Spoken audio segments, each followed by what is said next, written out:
سب سے بڑا کائنات کا سچ کیا ہے کہ اللہ وحدہ لا شریک ہے۔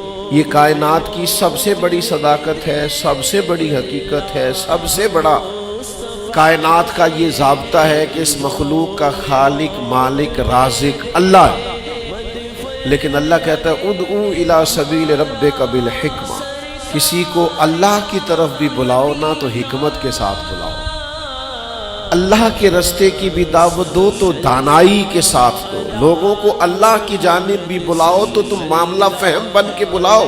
اگر ہم دانائی چھوڑ دیں گے تو بعض اوقات بات ٹھیک بھی ہوگی تو وہ نتیجہ خیز ثابت نہیں ہوگی۔ وہ کسی نے کہا تھا بات اگرچہ بے سلیقہ ہو کلیم، پر بات کرنے کو سلیقہ چاہیے۔ آپ سلیقے سے بات کریں، معاملہ پھر دیکھیں نا، نبی پاک صلی اللہ علیہ وسلم نے فرمایا اپنی اولاد کی بھی عزت کرو۔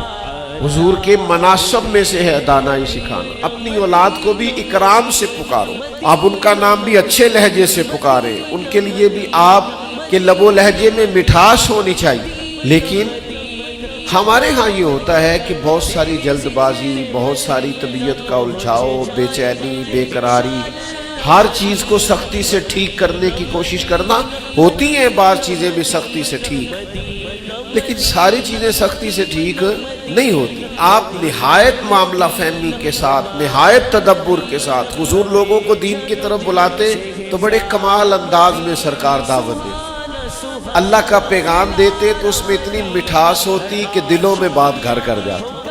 کچھ لوگ کہتے ہیں جی، وہ ان کا اپنا فلسفہ ہے، کہتے ہیں جی میں چونکہ سچا ہوں اس لیے کڑوا ہوں، میں چونکہ سچ بولتا ہوں تو سچ کڑوا ہوتا ہے تو لہذا اس لیے میں لوگوں کو اچھا نہیں لگتا۔ تو میں ان سے کہا کرتا ہوں بھائی سچ نہیں کڑوا، آپ کا لہجہ کڑوا ہے۔ کائنات میں سب سے زیادہ سچ مدینے والے محبوب نے بولا ہے، اور اتنا میٹھا کر کے بولا ہے، اتنا پیارا کر کے بولا ہے کہ حضور سچ بولتے جاتے تھے اور سچ دلوں میں اترتا چلا جاتا تھا۔ سچ بولیں لیکن خوبصورتی سے، لیکن محبت سے، لیکن دانائی سے۔